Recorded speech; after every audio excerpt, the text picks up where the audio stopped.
first project is really have to work on corruption because we cannot do anything maximally, you know.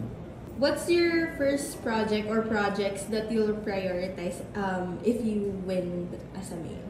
First project is really have to work on corruption because we cannot do anything maximally, you know, and efficiently kung hindi natin i-address yan. At the same time, isusulong mo lahat yan sabay-sabay. Infrastructure, education, hospitalization, Medicare, PWD, seniors, lahat ng sektor iintindihin natin.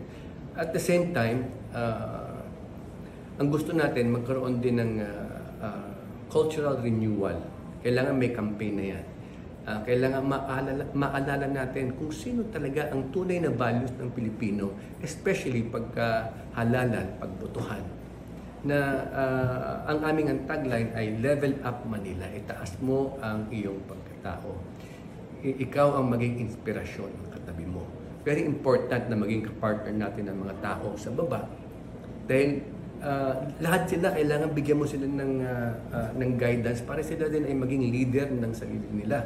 Leader ng kanilang komunidad, leader ng kanilang pamilya. It has to be a partnership between them and hopefully ang administration namin sa Manila, sa Manila, just in case we're lucky enough and the Filipino people sees yung aming kapasidad to lead and also to listen, yes, and to follow. Sir, do you have a favorite spot in Manila? You know, my favorite spot in Manila is by CCP, dun sa dagat.